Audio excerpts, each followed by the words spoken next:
출애굽기 24장 1절에서 18절입니다.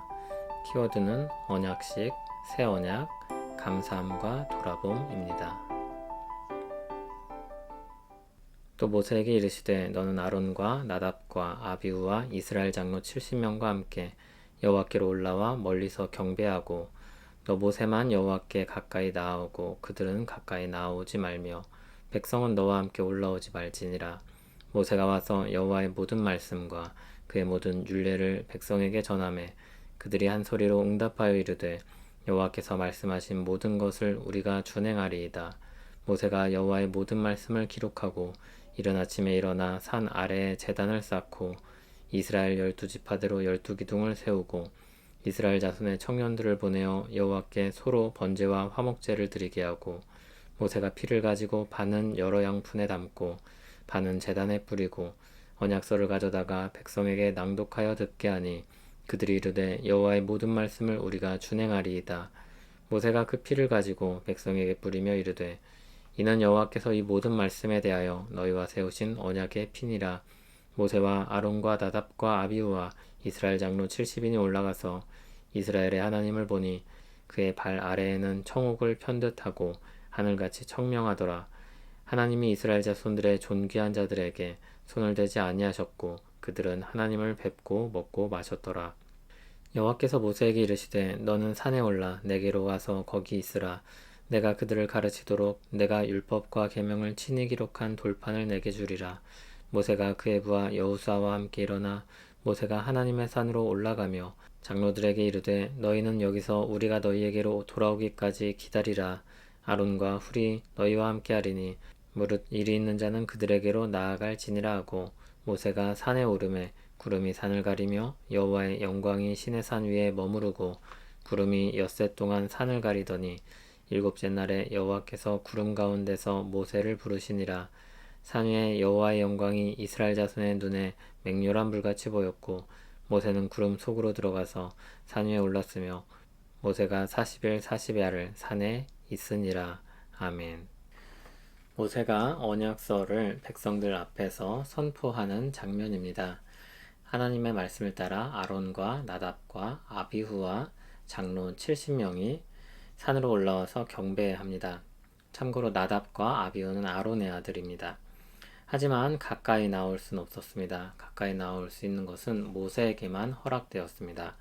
모세는 다시 산에 내려가서 하나님의 모든 말씀과 율례를 백성들에게 전했습니다. 백성들은 그 모든 말씀을 듣고 준행하겠다고 하였습니다.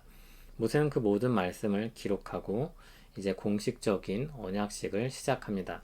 모세는 이른 아침에 일어나서 산 아래 제단을 쌓고 이스라엘 12지파대로 12기둥을 세웠습니다. 그리고 청년들을 보내 소로 번제와 화목제를 드리게 하고 모세가 그 피를 가지고 반은 여러 양푼에 담고 반은 제단에 뿌렸습니다. 그리고 기록된 언약서를 백성들에게 읽어 들려줍니다. 백성들은 다시 그 말씀을 준행하겠다고 고백합니다.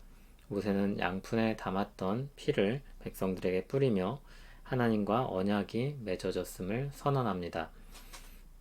다시 모세와 아론과 나답과 아비후와 이스라엘 장로 70인이 산으로 올라갑니다. 거기서 하나님의 영광을 보았습니다. 죄인으로 거룩하신 하나님을 보았기 때문에 죽을 수도 있었지만 하나님은 그들에게 손대지 아니하십니다. 그리고 그들은 하나님을 뵙고 먹고 마셨습니다. 하나님은 율법과 계명을 친히 기록하셔서 돌판으로 주시려고 모세를 다시 부르셨습니다. 모세는 그의 부하 여호수아와 함께 산을 다시 올라갑니다. 장로들에겐 그들이 돌아오기까지 기다리라고 하였고 아론과 훌이 모세를 대리하도록 했습니다. 모세는 산에 올랐고 구름이 산을 가렸습니다. 구름은 엿새 동안 산을 가리고 있었고 일곱째 날에 여호와께서 구름 가운데 모세를 부르셨습니다. 이스라엘 백성들이 멀리서 보기에는 산 위에 나타난 여호와의 영광이 맹렬한 불처럼 보였습니다.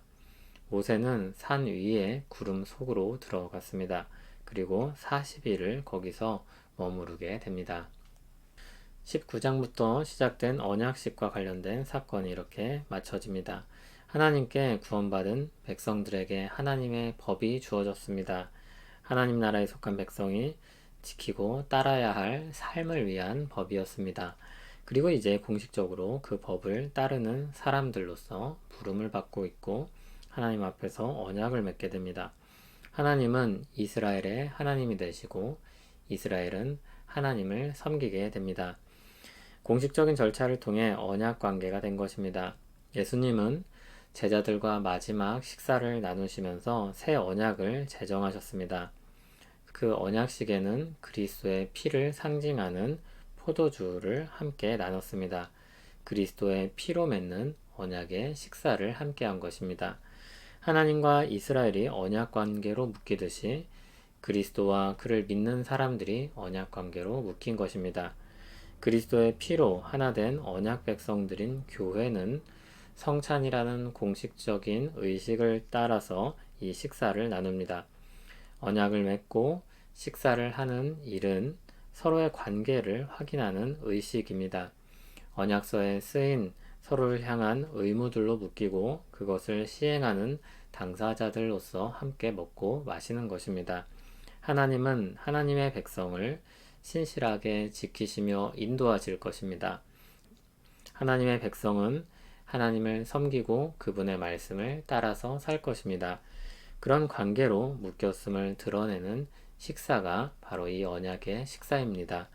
서로에게 유익이 되는 조약을 맺을 때 사람들이 웃으면서 악수를 하고 사진을 찍습니다. 그런 의식이 하나님과 이스라엘 사이에 있었고 예수님과 우리 사이에 있는 것입니다. 주님의 교회는 예수님께서 제정하신 것을 따라 언약의 식사를 계속하며 그 복되고 화목한 관계를 기념하는 것입니다. 지금 우리는 코로나로 인해서 성찬을 할 수 없는 상황 가운데 있습니다. 그럼에도 예수 그리스도의 은혜로 하나님과 우리가 화목된 관계가 되었다는 사실은 변함이 없습니다. 우리에게 주어진 이 복된 관계는 예수 그리스도를 믿는 모든 사람에게 여전히 유효한 것입니다. 하나님의 보호하심과 인도하심 아래 우리는 하루하루를 살아가고 있는 것입니다. 그리스도 예수 안에 있는 하나님의 사랑에서 끊을 수 있는 것은 아무것도 없습니다. 지금 우리는 기근처럼 큰 자연재해 아래에 있습니다. 로마서 8장 35절을 보면 누가 우리를 그리스도의 사랑에서 끊으리요? 라고 선언하면서 여러 가지 상황들을 예로 들고 있습니다. 그 중에 기근과 같은 자연재해가 들어 있습니다. 그럼에도 결론은 무엇입니까? 예수 그리스도의 사랑에서 끊을 수 있는 것은 아무것도 없다는 것입니다. 그것은 우리의 사랑이 특별해서가 아니라 우리를 사랑하신 하나님의 사랑이 특별해서입니다. 그 사랑을 말씀을 통해 되새기며 감사하며 사는 우리 되길 소원합니다.